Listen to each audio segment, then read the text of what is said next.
You are going to love this one. In this episode of Pending and Trending, I sit down with Christopher Stevens, an accomplished real estate leader and founder of multiple businesses, to explore what it takes to lead, grow, and thrive in a constantly evolving industry. We dive into how building a strong culture, finding the right people, and aligning with a clear vision are essential to long-term success. We also discuss navigating the recent NAR changes, the role of AI and social media in real estate, and how to adapt without losing sight of foundational values. Chris shares his passion for wellness, wealth building, and explains how daily routine, healthy habits, and asset ownership are a key to lasting success. Welcome to Pending and Trending. I am your host, Deidre Quinn, and this podcast is all about helping real estate agents stay ahead in today's fast-moving market. With over 20 years of experience and a passion for building relationships, I bring you the latest tips, trends, and strategies to elevate you and your business. Whether you're looking to dominate a niche, stay sharp on industry shifts, or build your own generational wealth, you are in the right place. Let's get to it, because what's trending today can get you pending tomorrow. Hello, everybody, and welcome back to Pending and Trending. Today, we're deep diving into the kind of leadership that doesn't just sell homes, it transforms lives and builds lasting success. In an industry that never slows down, great leaders know how to inspire, innovate, and keep their teams thriving through every shift. We'll explore three powerful themes that are shaping the future of the business: transformational leadership, navigating a rapidly evolving market, and the often overlooked key to longevity in this business, which is wellness. So let's kick things off by talking about the kind of leadership that moves the needle. And to do that, here I have with us Christopher Bela Stevens. He has over 24 years in professional leadership and 11 years in real estate. He is the founder, owner of KW Empower, KW Newark, SJE Investments, many ancillary businesses, and he is also a quantum leap coach, regional director for the tri-state region, and you oversee over 10,000 agents in the tri-state area. Is that right, Chris? You got it. Not too many people say my middle name, so that's pretty cool. I love it. I love it. And so you were a MAPS leadership coach and the director of growth.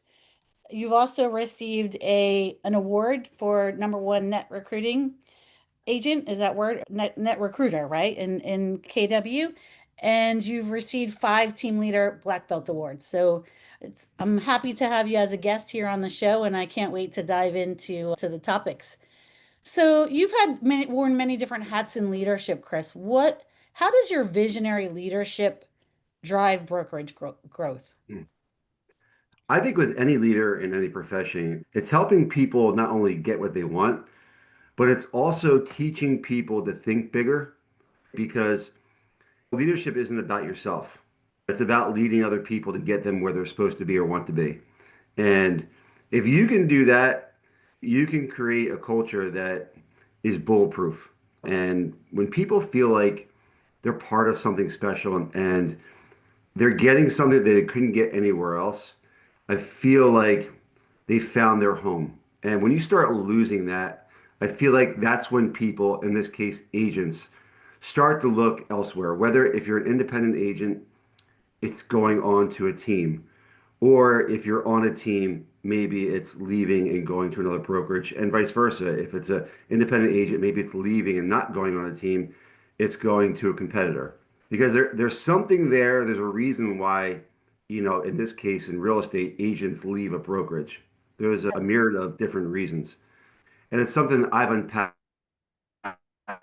over the years, and something I coach to with other leaders in our organization as well. And it goes for any other business as well, right? People come and go, and I'm always curious why people leave where they are. And it drives me to figure out how we can create a model where people never want to leave, if that makes sense. Yeah, no, absolutely. So how do you create a culture that people don't leave? It starts with people. It starts with people and it ends with people. And it's, I always say this, it's always about the who, and I'm sure a lot of people have heard that before, but yet finding the right people for the right seats on the bus It's probably one of the hardest things that you can do. Like you can create models, you can create systems, and but if you don't have the people to implement them and have them in the right place or the right seat on the bus, it doesn't work. And that's why whenever I hire someone for a certain position, we really go through what we call a CV or career visioning process, where we really dig deep, not only into the business model, but also their personal goals and what they want out of life. Because for me, if we're not aligned on that, it's probably not going to work. And looking at a resume and saying, oh, wow, and then hiring that person is not right. You've got to dig a lot deeper. And I think when you've heard this before, you get to the core of the onion, right? It really exposes a lot of things. Whether it's, I don't think there's any right or wrong to it. I think it's just finding out, is this person a right fit for your organization, or are you the right fit for that person? And I just feel like the culture part of it always comes down to the people. And then having a leader in that organization to create the vision and one vision, not two or three, that where everyone is rowing in the same direction and they're buying into the vision. And I think that's where the magic happens. That's great. That's great. How do you find the right people and how do Hmm. you know? How do you find the right people? I think number one, you start with it's if you're lead generating, right, or you get referrals, you always want to start with the people that you've done business with before, right? That's So right. you know that better than anyone. Yeah, So, like for me, I always want to start with the people that I know or I'm in business with and say, hey, I'm looking for this position. Here's the job description. Do you know anybody that I should know? So I think that's the first place that I start. And then you may want to hire a recruiter. We have a really good recruiter that we use, and she just does an amazing job of finding talent for us. So I think, again, it's finding the who can find your who. You know what I mean? yeah, So I look at it this way. I want to get from A to B as fast as possible. And anybody that's looking for someone to fill a role, usually is it's 911, right? I need someone right now. But you also don't want to rush it and you want to make the right hire because it can cost you a lot more on the back end if you make the wrong hire. So absolutely. doing your due diligence up front, but also at the same time, how can I cut a quarter or cheat in the right way where I can get some candidates in front of me that I know will fit the bill, if you will, from a referral that I got from someone I'm in business with already. That's great. That's great. Good advice. So you have a background in the restaurant industry. What skills or principles have you applied across your move through real estate as a whole that you have taken from the restaurant industry? Oh, 20 years in the restaurant business. Sometimes I think about it. I'm like, what did I do myself? But I wouldn't change anything for the world. It was such a great experience for me, failing forward. I met so many great people, learned from so many great people. But what I'll tell you is client relationships and client satisfaction, and clients are customers, right? And in the restaurant business, if you've ever been a server or been a chef or a cook or any position in the restaurant business, it's a customer service business, right? Yeah, And especially if you're an owner like I was, number one, you want to make sure that your clients are satisfied. It's not like the real estate business where if you drop the ball on something, you get a chance to make it up.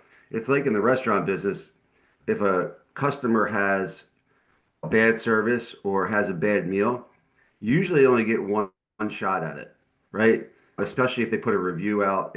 There's so many things that can go wrong in a restaurant business. And I know that there's a lot that can go wrong in a real estate transaction, but it's just the restaurant business, there's less room for error. And you really got to make sure from when a customer walks in the door to when they leave that they have the best experience ever. I used to say this, we used to have a pre-shift meeting every day before service. And I want everyone to feel like they're in a movie or a play and everyone's playing a part, right? And you're on stage. And So when you're out in the dining room and you're a server, that you're always cognizant of what's around you and you know your job and you do it well. And if you're a chef or a cook, that you make sure that every plate that goes out is at the highest level and every detail is executed. And I think that if you can have those tools and you can adapt them into any business, but we're talking about real estate, it sets you up for success. Yeah, it's like everyone should be in that business at some point, right? Because you learn Hmm. so many valuable things that carry through to really most businesses, if you really think about it. Leadership sets the tone, but even the strongest leaders have to evolve with the market.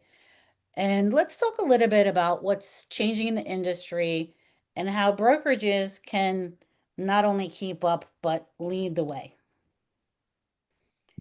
Yep. So, how can brokers, owners, how can they future-proof their business while still honoring their traditional values that built this industry?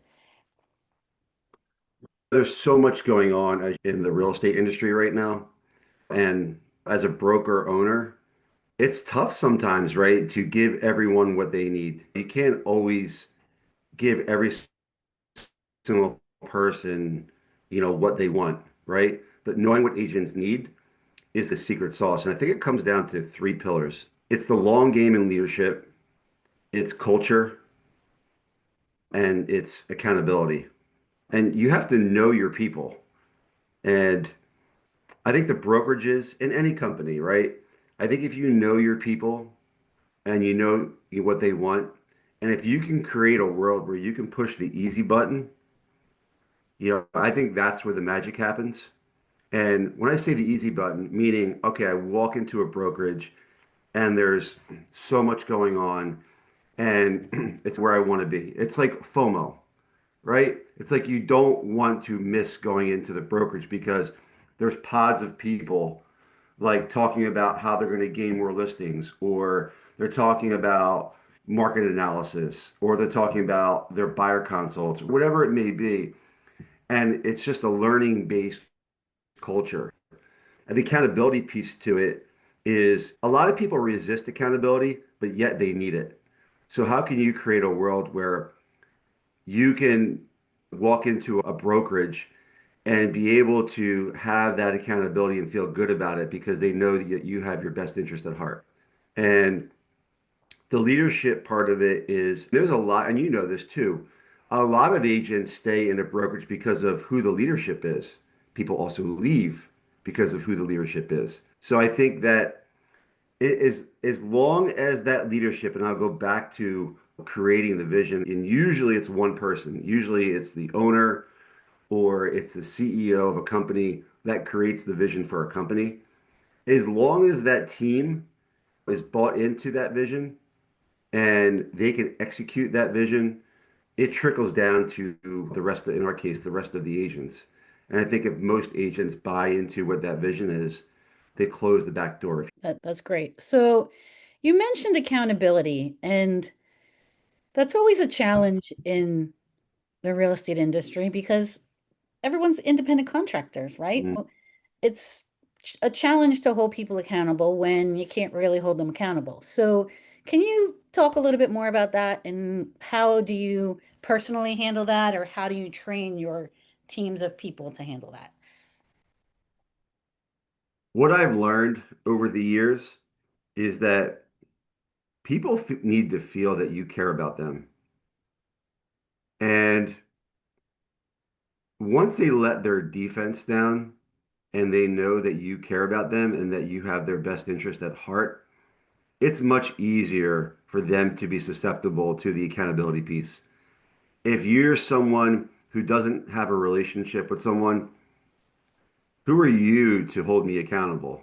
And I think the other part to it is, right? I think the other part is there needs to be validation. So it needs to be someone, if you're holding someone accountable, typically you have to be doing what they want to do at a high level. And if you're not doing that, it's very hard for the other person to be held accountable. That's what I found over the years. And the accountability piece is tough with some people, and some people aren't learning based. And if you're not learning based, it's very hard for them to be held accountable. And if you want to grow in anything, if it's a hobby that you want to learn, if it's losing weight or going to the gym or wellness piece to it, or it's your business or learning a new language, there has to be some type of accountability to it. And it's something that we talk about all the time. And I've learned to love accountability. Even though I resist it sometimes, I love the accountability piece about it. And if you have people around you that love you and care about you, they're going to hold you accountable. That's why for me, and this could go into a whole nother discussion, who are you surrounded by? Who are like the 5 or 6 people that you're surrounded by? Do they support your cause? Are they the people that you aspire to be? And I've been very particular about who I surround myself with. And I think it's fast tracked me uh, to get me to where I want to be. And I'm still not where I want to be right now, but I'm certainly on my way. And it's a big reason why I've gained a lot of success in such a short amount of time is, you know, who I'm surrounded by. And it's on purpose. It's not by default. So it's very intentional about who I surround myself with. And if there's one thing I could give advice on is like, why don't people need to unpack who they're surrounded by and maybe get the distractions out of their life and be purposeful about who they're surrounded by. That is some great advice. Be purposeful about, by who you're surrounded by. Yep. And you've said that for a long time and you live it. I love it. Let's talk a little bit of, we're in such a transitional time here. What current trends are you watching most closely and why? Trends in the real estate business or Trends in the overall? real estate business, whether it's tech, whether it's trends and Hmm. regulations, the whole picture there. There's a lot of change in the air. So, what are you watching most closely? Oh my gosh. I watch a lot of things like for me, and you know this, right? Because you know a lot about me.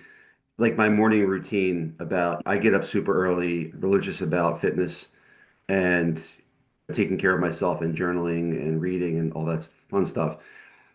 And social media right now is like the hot spot with me. And I'm not judging anyone, but what I'll tell you is there's a lot of people out there on social media that are putting or sending out a story that, hey, if you do this, you can get these results. Or my life is all sunshine and roses. In actuality, you know this, and I know this, that it's not always the case. Life is hard. It can be hard, but life is great as well. And I think that the people that are vulnerable on social media really tell the story, and both in business and personal. And I think that's the sad part about social media. And social media does so many great things. So I'm not downplaying social media, but what I'm saying is there's just a lot of content out there right now that is fake because it's not real. It's not reality. It's not how life goes. And I, the integrity part of me says I wish there was some people that would really just post things that are more real. And as we say in Italian, fugazi, the fake news. But I, the social media one is something I think we need to do a better job with overall about posting things and being realistic about it. If we're talking about market trends in regards to the rules and regulations with NAR, right? That's been always a hot topic. Sure. What's going to happen? And I think people need to start worrying a lot less about what could happen and focus on what they're doing currently. And in our case, in real estate, it's about market share. And you adapt, right? People always adapt. And the real estate business is a relationship business that's never going to go away. AI is not going to replace the real estate agent. As much as I love AI, that's another one, right? AI is very hot right now, and I certainly use it. And I think you need to use it the right way. Using AI to script out things and not make any adjustments to it, I think is disjustice to anything that you do. I think it needs to come from you, and AI can help you out with that. It's a tool. But if you're using just AI to put in, hey, write me a story for a book that I'm writing, as an example, Right. it's got to be about you. So it's just like social media. You can use it the right way or the wrong way. I think AI, it's the same thing. And certainly if you use AI for the right way, it can work its magic for you. But I think the market analysis type stuff is just making sure that you're up to date on what's going on with the market. I watch CNBC, and I'm not very big on the news, but they have some real estate stuff on there sometimes that I watch. I watch the market and then also Housing Wire and just seeing what's going on so you have the basic knowledge of what's going on because your clients may not know what's going on in the market. They may know like basic stuff, but the more information and education that you can bring for your clients, the more value you become. And that's why being learning based is really important. So I think understanding the market and being able to talk to that is really important. It's a hot topic right now, certainly what's going on in the real estate industry. I think social media and AI are probably the three things right now that I hear a lot of people talking about. That's great. That's great. Thank you for unpacking that. That was a lot of information. What is a change that has one change in the industry that caught you off guard that you weren't perhaps prepared for, and how did you respond to that? Oh man, I think the number one that comes to mind right now that happened recently is the change with NAR. Yeah, And we might go down a slippery slope right now on this, but what I'll say is I was always trained as an agent to make sure that you have a buyer's agency agreement signed. that's right. And there's a lot of agents in the past that never had a buyer's agency agreement signed. And that adjustment before you even open the door to have that agreement done and then who's paying the commission is the biggest change for agents. And whereas a seller paying all the commission was just the norm, and now you have to negotiate it. And it's always been the commission's always been negotiable. It's just been assumed that the seller was to pay it. And I think navigating that right now has been tough for some people and for others that do this business at a high level, like you and your team. It's just okay. That's just the way it is. We're going to roll with it. We're going to figure it out. And it's the show must go on, right?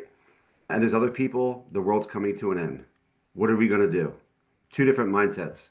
So I think that's the number one thing that comes to mind in regards to our business that is happening right now. Yeah, no, and I agree with that. And I see the same, right? You have your agents that it's really tweaking the conversation. Not a lot has changed. Our buyer agency agreements in PA stayed the same. They were always there. It always read the same way. It's a change in your conversations and explaining it. However, it's really the same business, the same agreement, the same everything, just some tweaks in conversation. Exactly. However, it does give some people pause. And really, what would your advice be to somebody on that? Is it scripting and role playing? Like, how do they change their mindset around it? I think it's like anything else, D. I think that if you don't have a good listing presentation, how do you get better at that? You have options, right? You can find someone who does it at a high level and pick their brain and learn it. You can find a listing presentation, internalize it, right? So you get better at it. It's anything else, it's practice. So I think that the rules are the rules. So if you know that this is the new rule that's implemented, Mhm. embrace it, understand it, and figure out a way that you can convey that to your clients, right? And or customers, then clients. So I think that if you're a person who has this thing that they cannot get past, in this case, it's the new change in the NAR rules, that they have to say to themselves, how can I get to a place where I can convey these changes and show my value? Because typically, if people have a hard time with this and they really can't get past it, it might be a bigger problem. It might be a problem with their value proposition, Right. right? Yeah, So I think if you know your worth and you've been a professional in this business and you've done it for a while, it's a much easier lift. And it's really not that big of a deal, as you just said before. For certain agents that maybe have been struggling to get market share, and then this comes along, this change comes along, it might be a harder pill to swallow, if you will. yeah, Not impossible. It just means it's a shift in mindset, and then they're just going to have to do things differently. that's great. That's great. And then how do you help your agents, I know you have a whole big team of agents there, stay optimistic when we have these market shifts? How are you handling that? It's like we have about 10,000 agents in the region. I don't directly oversee all of them. Each of the, we call them market centers, but each of the brokerages have leadership. But as a region, I think for us, it's really important to create a vehicle where we can come in and have higher level training. So the market centers don't have to just rely on their own training in the brokerage, Yeah, that, that they can default to the region and say, okay, we're bringing in some speakers for an agent mastermind in each of these topics, for just as an example. So again, I go back to just controlling what we can control as a region.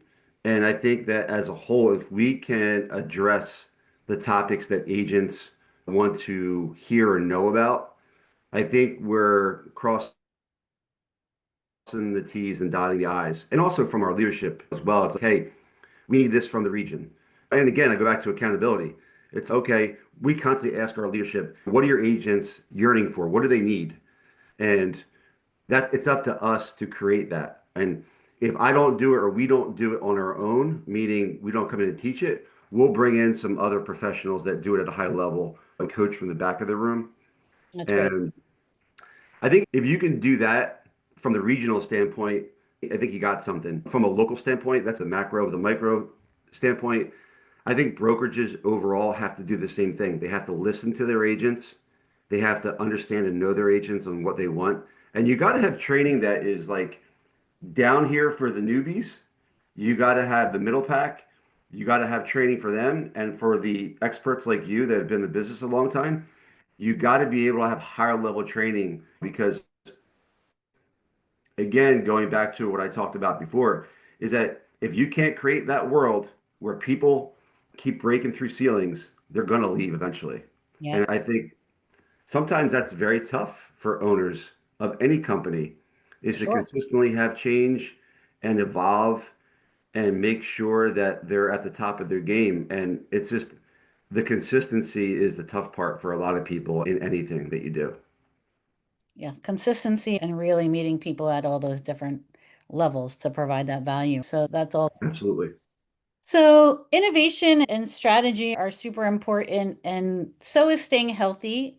And I know that's something that has always been near and dear to you. So, let's shift gears and let's talk about the human side of success and how wellness Yes. plays a crucial role in productivity and performance and purpose. And I remember this going back to your coffee with Chris mornings that we talked about before we started recording. And I remember takeaways from some of those coffee with Chris mornings that oat milk was something that comes to mind, but just some simple things that I'm like, okay, like I think about now what I put in my body. And so let's talk about that. I know it's something that you can certainly shed some light on for our listeners. And what role does that play in your life? And what are some of the tips and things that you can share? Oh, there's a lot to unpack there. I don't think that you can do anything in your life unless you take care of yourself first. And I look at as well, everyone should look at themselves as their own temple, right? And it's the engine, right, that runs your life. And if your engine runs out of gas or out of fuel, or you don't take care of it, you can't take care of other things and other people. And I feel like you've always heard I got bad genetics or it's hereditary and things like that. And some things are, right? But I do believe that there are things that you can do that can combat that. And you don't have to be that person that was like my father. I'll give you an example. My dad unfortunately passed away from Alzheimer's, and my mom had cancer, and you always hear it's hereditary, but there are things that you can do in regards to Alzheimer's that could reduce the risk of you getting it. And if you do the research and you have the right information, there are things that you can do. And I sign up for that, right? Because I want to live as long as humanly possible. number one, I want to be there for my children and my wife and live as long as I can and my Yeah. friends. Yeah. So it starts with a decision to wake up in the morning. And for me, this, I'm talking just about me, to wake up early in the morning at 4 a.m. because I know that window between 4 and 7 is where I need to get all this done because I know myself. I am not a person to go at night to the gym or do these things, right? It's Never just not happened. who I am. Yeah. Nope. So I know if I don't do them in the morning, it's going to be very hard for me to make it up in the evening. And I'm not saying that everyone needs to do this in the morning. Some people are not morning people and they do it in the afternoon or at night, and good for them, as long as you do it, right? Going to the gym in the morning for me, and I do the sauna at least 5 to 6 days a week. That has its health benefits to it as well. Meditating is something I do religiously, breathing exercises, and making sure that when I get home that I read a little bit or I watch a podcast. And it's always something that I either want to learn or it's how I'm feeling. It's weird. I think I got to the point where I need this today. And I'll go and find someone, whether it be Ed Milet or Craig or whoever, and I'll make sure that I get my fix, if you will, on that. And it sets me up for the rest of the day. And I'll be honest with you, I do not perform at my peak level unless I do that. There are days, again, going back to we talked about social media about I do this 6 days a week and you can have these results. I'm sorry, life happens and I don't go to the gym every single day at 4:45. It just doesn't happen. Yeah. And but I do it most days and it's probably more than most. And I think you just have to be real with yourself. That's number one. I think setting yourself up to win the day, I think is really important. I've, I've had the same doctor. Matter of fact, my doctor used to be the father, and now I have the son. So that's how long I've been going to the general practitioner.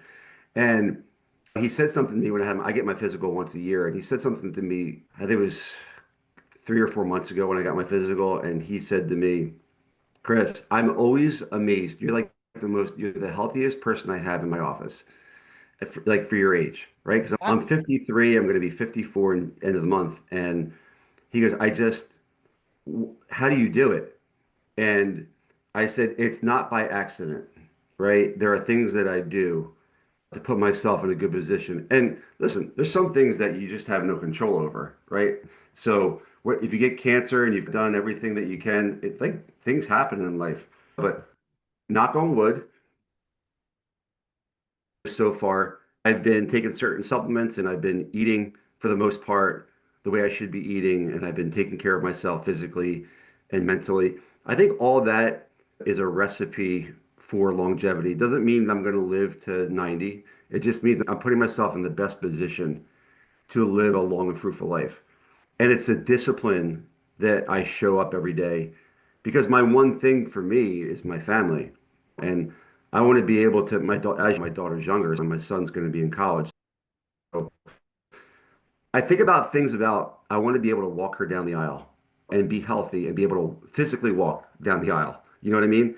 And dance with her and do those things. And it may sound crazy, but those are things that I think about because if you look about, I'm 53. And then actuarially, men live to an average age of 75 and women live to an age of 80 on average. How many seasons do I have left in my life? How many more vacations do I have? So when you look at it that way, it's wow.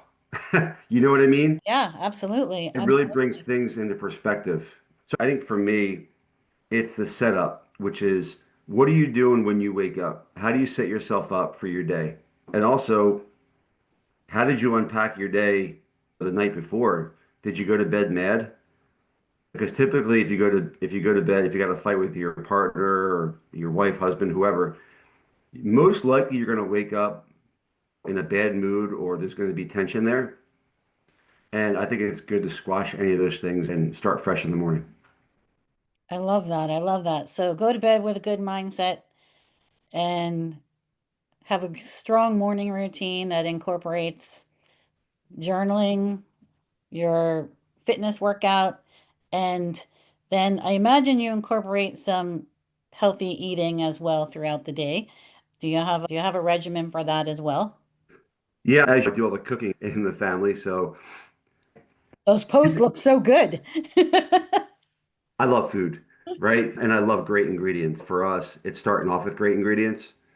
And I think that there's no judgment here. Anything in a box typically is not really good for you. So if you can start with, if it's breakfast, whether it be oatmeal or some eggs are really good for you.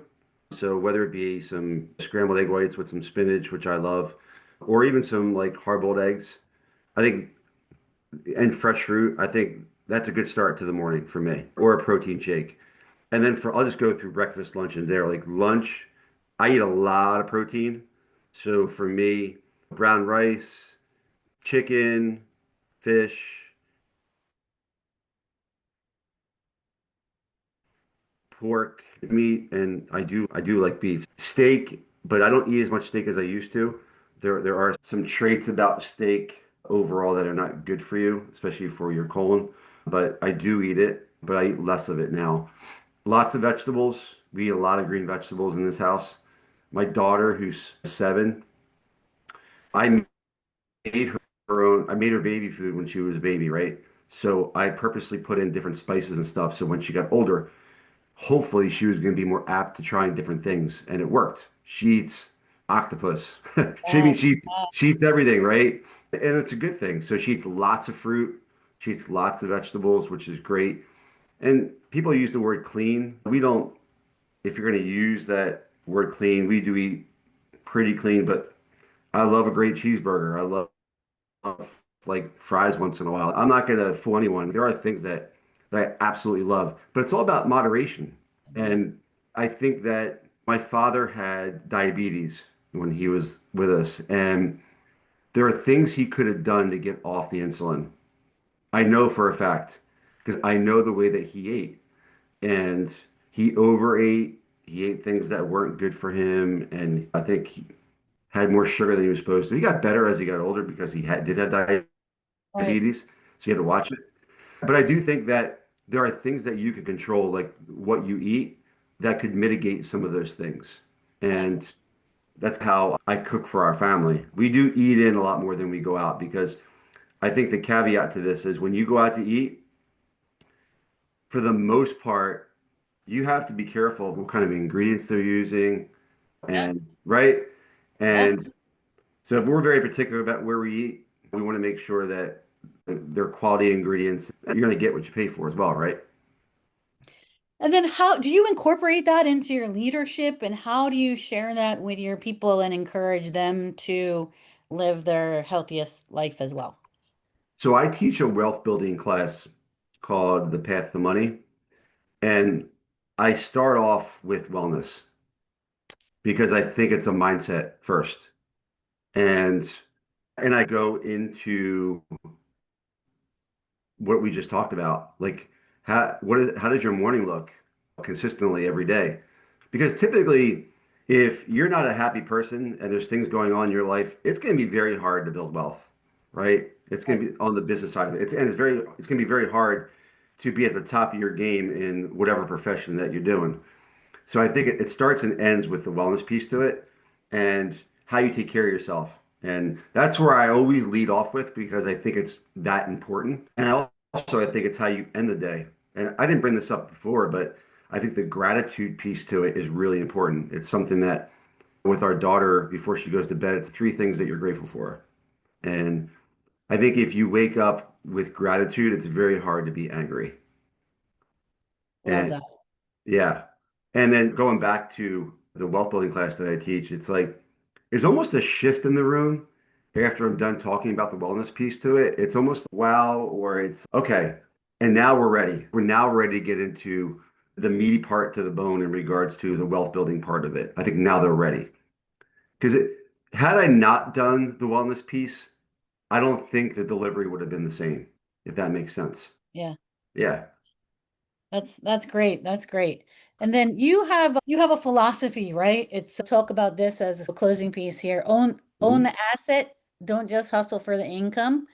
And let's talk a little bit about that and how you emphasize and encourage building wealth through assets, businesses that will pay whether you're there or not. So there's two things to unpack on this. Number one, there's time, right? And as we get older, time becomes a commodity. I wish I thought about time the same way that I think about it now when I was younger. And whenever I look at an opportunity, if it's a W-2 opportunity, it's okay, how much time is that going to take out of my life? So I look at profitability on a scale of 0 to 10. When I was younger, I wanted an 8, 9, or a 10. And then when I look at the other piece to it is time from 0 to 10. Where I'm at on time right now is I'm probably at a 3 or a 4 of how much time it's going to take out of my life or where I want to be. If my profitability is at a 4 or 5, I'm okay with it because my time, it doesn't require a lot of my time or zero time. So for me is how much passive income can I possibly make that I don't have to be there for physically? And that's like my mentality right now. I don't focus on, I do have one W-2 job, which is the region, but indirectly that opportunity brings in other passive income opportunities that I wouldn't have had I not taken the W-2 opportunity, if that makes sense. Yeah. Yeah. So I think too many agents stay stuck trading time for commission checks. And they have their real estate business and that's all they have. And that's fine. There's no judgment here. It's just that I'm always coaching people or agents to get their first investment property if they don't have it. And how do they think about wealth building? I just don't think that you're free until you own something that pays you whether you show up or not. And whether that be real estate or another business or something you're passionate about, you just, if you're an agent, you can't just close deals, right? You got to build something that outlives your efforts. If you're an owner, invest in your people and until the machine runs without you. One mistake I made in the restaurant business was I was the chef and the owner, and I always ran into this problem, and it's ingrained in my brain. I'll never forget it. Is that I would get customers that would call me up and ask if I'm cooking that night because they weren't going to come unless I was there. Now, I was there most of the time. That was my problem. I never worked on replacing myself, Yeah. right? That's why I worked 70, 80 hours a week. And finally, getting years later, I finally figured it out. Because financial freedom is not just a dream, it starts with a decision. It's about building assets, not just income. And if you're a real estate agent and you have a real estate business and you're self-employed, it's if you look at, have you ever watched Rich Dad Poor Dad with Robert Kiyosaki with the four quadrants? Love that book. Oh, it's amazing. I live on the right side, right? I live on the business owner investment side. I don't live on the W-2 employment, self-employed side. And I think that if real estate agents shift their mindset and ask themselves, okay, I have my real estate business, and if this is this person, you don't have any investment properties and you're depending on your commissions, at some point you're gonna have to make a decision on what am I going to do here because I am not going to outlive my real estate business Yeah. in most cases. And then are you going to be able to sell that business? Probably not. Tough. Yeah.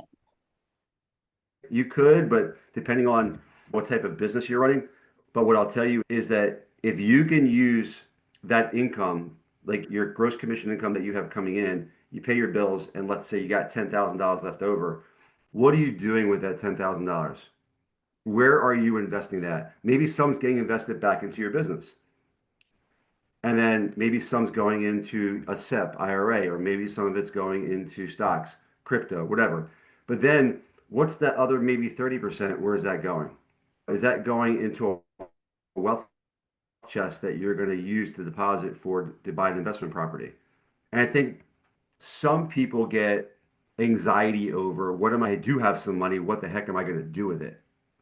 So I talk about all this in my wealth building class, but I think that a lot, if we're talking about real estate agents, A lot more real estate agents need to be educated on taxes, on how to pay less taxes, how to set up LLCs or S corps, and how to create financial freedom for themselves and their families. That's so helpful. And if our listeners wanted to take your wealth building class, attend your wealth building class, how would they find that? How would they do that? Honestly, just email me and I'll give you my email.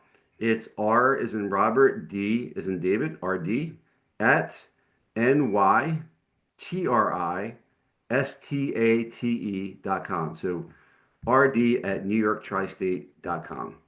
And I'm more than happy to send you the collateral. And I teach it all over. So I teach it in New Jersey, I teach it in Connecticut, I teach it in New York. So more than happy to have anyone come to it, whoever wants, it's open to anybody. That's great. That's great. I might just show up at one of those, Chris. You are always invited, D. I love you. You're amazing. I appreciate you. So today's conversation is a powerful reminder that real estate isn't just about transactions, it's about transformation. Whether it's leading with a vision, adapting to industry shifts, or prioritizing wellness for the long game, success comes down to intentional choices. If you're a leader, agent, or somewhere in between, I hope you are walking away with real strategies and maybe a few mindset shifts that you can put into action. So I want to thank you for joining us on Pending and Trending. And if this episode sparked an idea or gave you a new perspective, please share it with a colleague and let's keep raising the bar in this business together. Until next time, keep leading boldly, growing wisely, and taking care of what matters most. Chris, thank you so very much for joining us today. I truly enjoyed the conversation and appreciate all of your shares. Thank you, Deidre. I so appreciate you. You're amazing. Thank you for having me. That's a wrap on this episode of Pending and Trending, where hot meets what's happening in real estate. If you found today's conversation helpful, we'd love for you to hit follow or subscribe, leave a quick review, and share the episode with fellow agent or industry pro. Got a trend, tip, or hot take we should be talking about? Send it our way, and we might feature it in an upcoming episode. Thanks for tuning in, and until next time, stay sharp, keep your transactions in motion, and let your energy keep trending.